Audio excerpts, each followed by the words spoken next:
20-second delay. Just let me know when that comes up. Good morning, everybody. My name is Rochelle Jenkins, and I'm a Parker parent. I have two daughters, 12 years old, that formerly attended Parker Elementary. We, the parents, are here this morning because we want to address the board of OUSD. So to the governing board of Oakland Unified School District, we, the persons liberating Parker Elementary School, hereby demand the following from the governing board of Oakland Unified School District. We demand the governing board of Oakland Unified School District schedule a special meeting within 48 hours of receipt of this letter and enact the following. We demand the governing board to rescind its decision to close Parker Elementary School.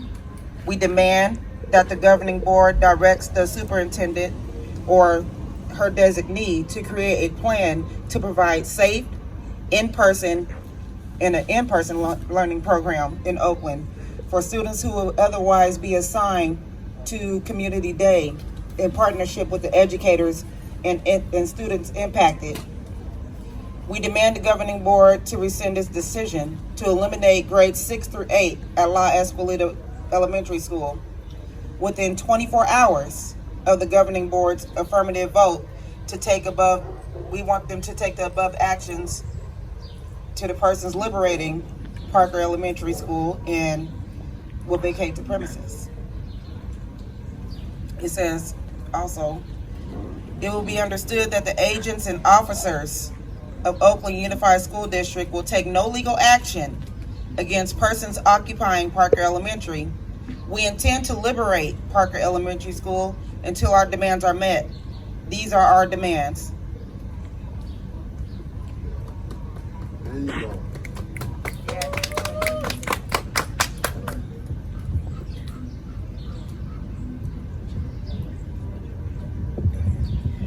Okay, so my name is Aslina Tambu. I'm also a mother of two children here at Parker Elementary School. One that graduated first going into second, and one that graduated fifth going into sixth. All of the parents of Parker Elementary heard very late in the year that the school was listed for immediate closure. We were left very confused and devastated with little options, being that there are no other K-8 schools in the area, and this area is somewhat of a desert when it comes to social services, when it comes to public services, when it comes to grocery stores. We really can't afford to lose any more public services here. After fighting the school board, marching, teaching ourselves how to go to board meetings and show up and be heard, all of our demands and all of our cries kind of fell on deaf ears and we were ignored. On May 25th, the decision to close Parker was still in effect, and after my oldest child in 5th grade walked the stage, we never left. We came back and we reopened the school as Parker Community School. And we started offering classes Monday through Friday from 9 to 5. Classes such as gardening, farm to table classes, which is gardening and sustainable food creation. We're offering chess class, we're offering STEM, we're offering math, creative writing, and physical education. Our classes are taught by certified teachers, and a majority of our kids came back. All of the kids that are in our program are former Parker students. They don't want to leave as well. And we're here to say that we're going to stay here and we're going to be here until our demands are heard. And I'd like to reiterate the demands that we've sent out to OUSD and that we stand firm on. Number one, we demand the governing board vote to rescind its decision to close Parker Elementary School. 2, we demand the governing board direct the superintendent or her designee to create a plan to provide a safe, in-person learning program in Oakland for students who would otherwise be assigned to Community Day School in partnership with the educators and students impacted. And 3, we demand the governing board to rescind its decision to eliminate grades 6 through 8 at La Escuelita Elementary School. These demands are very important because these are all small community schools that were under attack and for immediate closure. Parker Elementary School is the only K-8 school in this area. Community Day School is the only service of its type in Oakland. It's a last chance school. With this school slated for closure, the gap between public education and incarceration becomes even smaller. These children will have no other option and will end up in juvenile hall. We need to keep that in our district. We need to keep this service. And La Escuelita is another small community school that offers bilingual education for students who need to ease their way into speaking English. This will determine the future of these children, the way that they learn how to speak English. That's going to determine how well they do later on in life, what jobs they can get. And these 3 schools were the ones listed for closure, and that's why we're still here today, to try and retake those decisions and turn them around. That's right.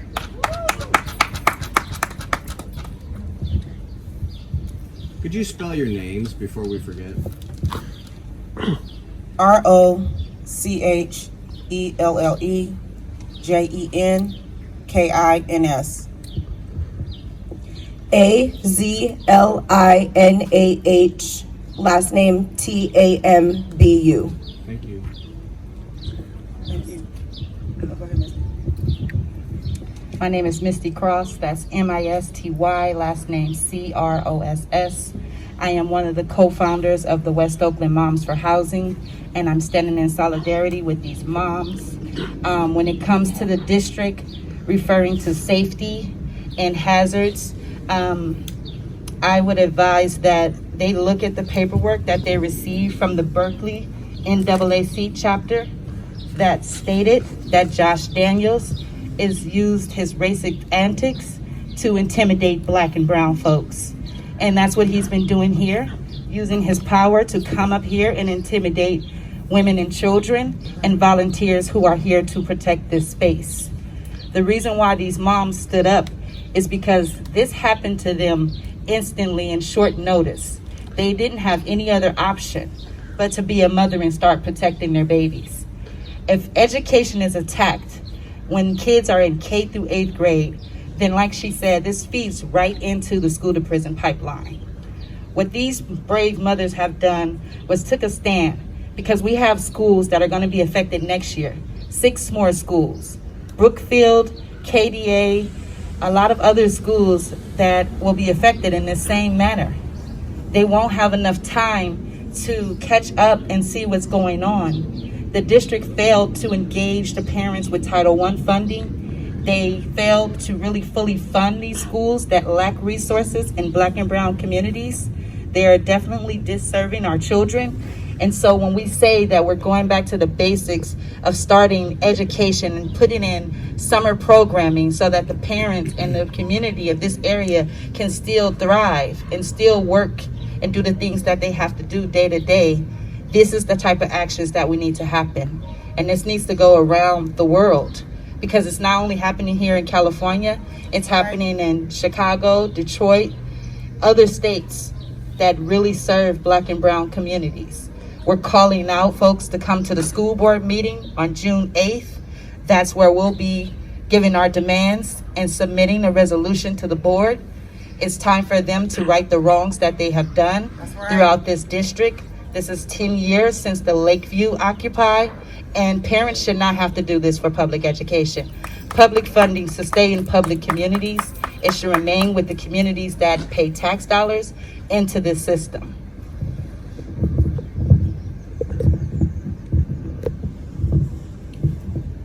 You guys have any questions? Yes, I was wondering if we could do some are you going to do one-on-ones afterwards, or do you want to just take care of it now? Yeah, That's fine. we can do some one-on-one. Okay. What kind of support have you got from the teachers union and teachers sort of taking shifts and helping you do this liberation movement? The teachers union has been absent in all of this. I have not seen anybody directly from the OEA teachers union, but we do have support of many teachers whose identities will be protected. How do you see this occupation in relation to the wider movement? You know, Amazon workers taking matters into their own hands and organizing unions, Starbucks workers the same, school students walking out in support of abortion rights.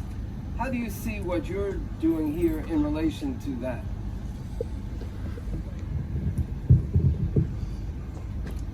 Well, for starters, when you see something happening and you know it's not right, you have to get up and fight. You have to fight for what you want. You have to fight to be treated fairly. You have to fight to get your pay fairly. You know, if we was to just sit back, then the people at the top will continue to railroad the people at the bottom. And that's what this is about. Right. And we work too hard.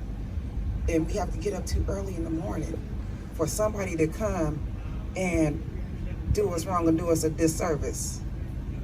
So that's what this is all about. And I'm like, even though, you know, it's different companies and a different fight and a different struggle, it's all the same. It's all on the same basis.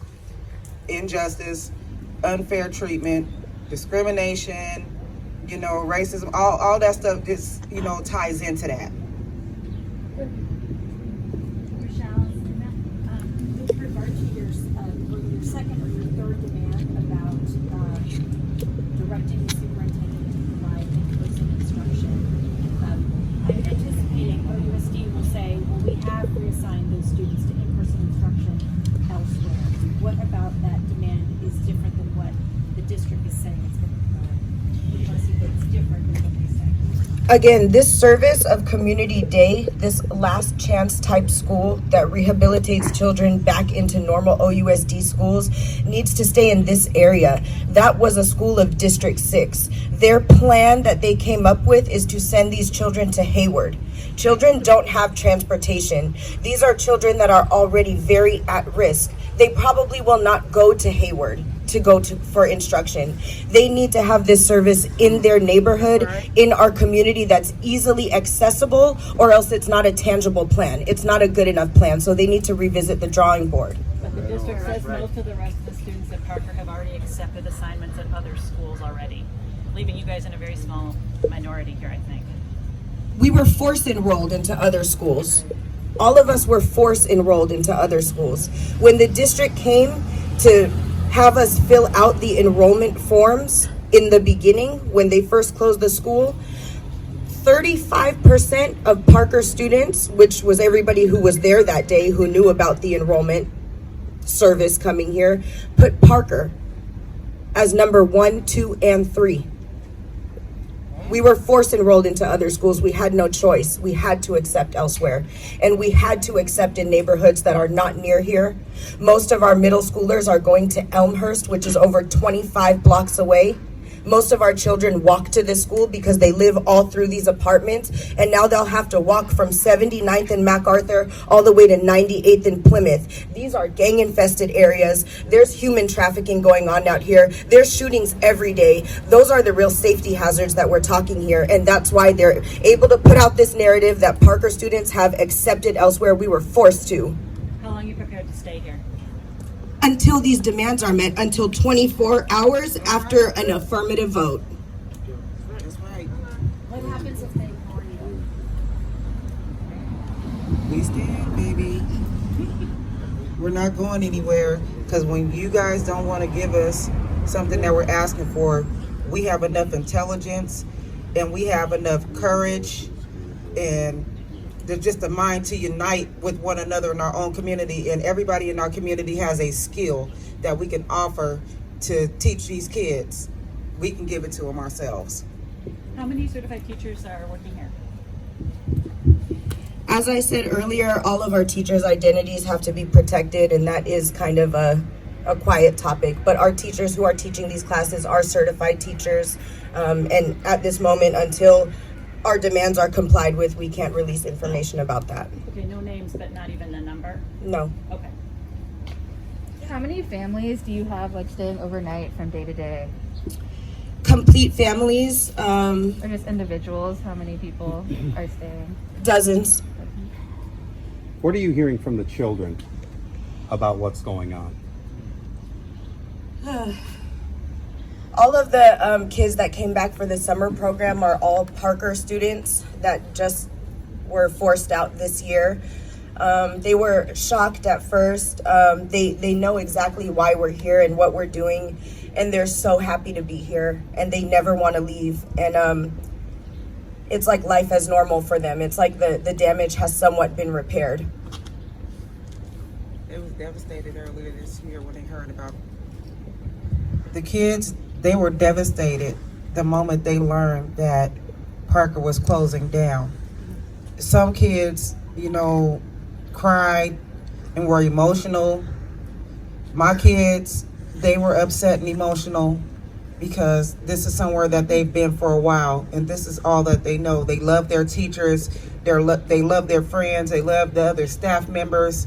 And for a child, when you take something like that away, that's, internal damage. That's emotional damage. And to OUSD, that's emotional abuse on kids. Because when they made that decision, they didn't think about the impact that it would have on those children. I don't understand how they're there being on the board and being a part of this OUSD, and you don't serve OUSD, you serve yourself. Because if you thought anything about the children or our community, you would reverse this decision immediately and understand what you did was wrong. On May 25th, which was the graduation day, which is the last day that Parker was open as a public K-8 school, it was a day that, was supposed to be really happy. Our kids were supposed to walk the stage, be happy to end the year, and the families were supposed to be happy. And instead, we had a private ceremony in the auditorium, and the kids cried. They didn't want to accept their diplomas. They were very, very traumatized. The parents were very traumatized, and nobody wanted to leave. The kids were scared. They were linking arms with each other. They didn't want their parents to take them home because they thought they'd never see each other again. So for us to reopen just a few days later and invite all these children back, it's amazing, and the kids are very happy. How do you see this issue in relation to privatization of public education and privatization in general, including the Port of Oakland? The tie-in with this is the same fight that we created when we had a march on April 29th. That was with SLAP, Schools and Labors Against Privatizations. We partnered with the ILWU, the SEIU, along with the OEA, in a fight against billionaires, the Fisher family, Shorenstein, starting to call out names of folks who are definitely coming in and tearing up our systems. These type of folks that come in are continuing to have capitalism exist in our communities. Folks on this block here are being forced out with high rent because there's no rent control. We now have to worry about the district now having kids to travel outside of their communities and parents having to add transportation into their income. This is a hardship. Everything is going up except for the wages, and we're just going along with it. We have to stand up and unite and start fighting back against some of these things that are giving us ridiculous hardships. And the only way we do this is by building together. And this is the reason why we're having this press conference, because we know OUSD would try to flip the narrative and try to make it seem like we're doing things that are unsafe. Unsafe would be letting the lead exist in the water at McClymonds High School and continue to let those children drink it. Unsafe would be getting a letter from the Berkeley NAAC chapter to let you know the type of person and character Josh Daniels is and why he's existing to come up here and intimidate parents and children. The kids now know who he is, and they are like, he's here again. Why can't he just let us be? So the type of things that we're engaging with the community, and they are definitely supportive. They've been giving out donations. We have over the amount of supplies. We have GoFundMe set up, and we're asking for other parents and community members to join in on this fight. Because again, 6 more schools next year will be going through the same process. And to think about communities that will go through this type of change without engagement, without the district being transparent and coming to the table and really discussing the reason what they plan to do with this building after they took the children out, they haven't given that. Those are the type of safety things that we want them to discuss with us. Our future of our kids, the stability that they'll have by them taking things away and us fulfilling that space, giving them the resources and the things that OUSD didn't provide, such as penmanship, 21st century literacy, those type of things so that our kids can really thrive. They're not even giving them the basics. Why don't you think the union has been more front and center here with you? I mean, parents supported the union when the teachers went on strike, and they did the one-day strike. I would expect they might have reciprocated. What do you think is holding them back? I don't know. I'm not part of the union. What's your message to the union? They should come here. They should come here and fight for the children, because a teachers union is, I mean, they're supposed to be here for the parents and the kids. They're supposed to, do a good job at serving OUSD students. And, in the strikes before, when they went on strike for their wages and stuff, we showed up for them. We didn't cross picket lines. We want them to be here. They should be here. To also add on to that, a lot of the teachers have been threatened with their jobs, and that's another reason that the OUSD, they use that type of tactic to get folks to not help us. The second day that these mothers occupied this building, they took the custodian. So these mothers have been cleaning this building out while teachers are coming in to move out their things. Teachers have not been supported. They are definitely not with the board on anything that they're doing. Most of them didn't have placements. Most of them had to find their own thing. We've seen them using their own cars to transport their things to their new job sites when gas is so high. So we're working with everybody that's going to come up. We're asking the teachers to take a stand. Stand with our children, and we'll stand for you. And that's the reason why we created SLAP, Schools and Labors Against Privatization.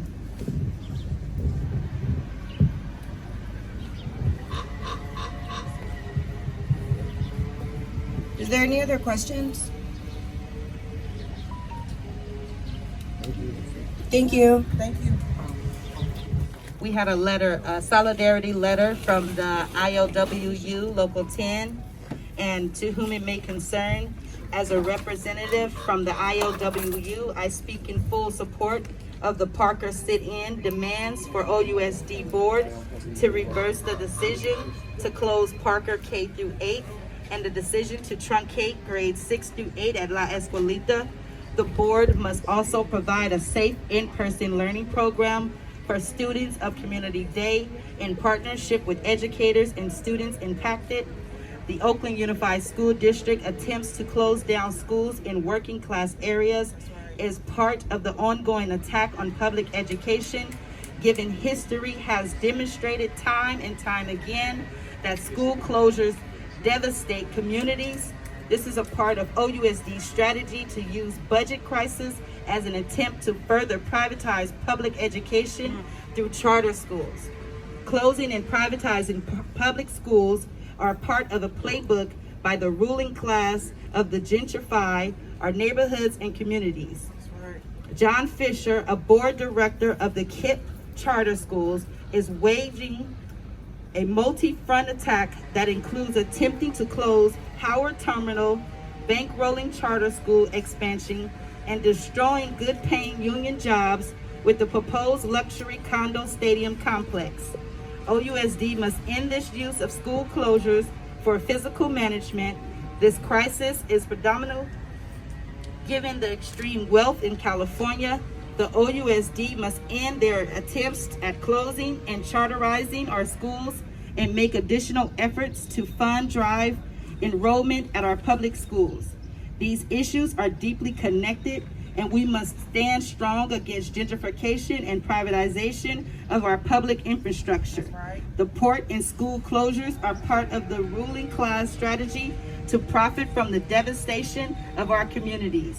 We need to put in a system that uses the immense wealth of our society for human needs, not for profit.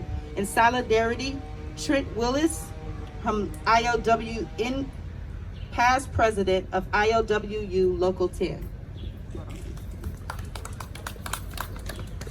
The Black Organizing Project also has a solidarity statement with these mothers, with these families.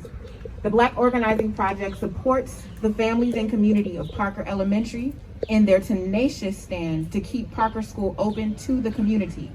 BOP stands in full solidarity with their demands to keep Parker open, to create a impacted community-driven district program option for the students who would otherwise attend community day school, and to keep La Escuelita 6 through 8 open. We know that closing schools in predominantly poor Black and brown neighborhoods like this is an intentional move inside a larger agenda of genocide against Black and brown people all over the country, including Oakland. The families of Parker School have beautifully orchestrated free summer programming, daily meals, family-friendly community engagement activities, and community service, all in just 2 weeks. This is more than OUSD provides for many school communities all year long. BOP's mission of creating Black Sanctuary is embodied by these families of this Parker Liberation School. Black Sanctuary means Parker School stays open to this neighborhood, offering optimal care and service to the Parker School community, as these families have demonstrated for the last 2 weeks. Parker School, open for nearly 100 years, belongs open for the next 100 years of generations to come. That's right.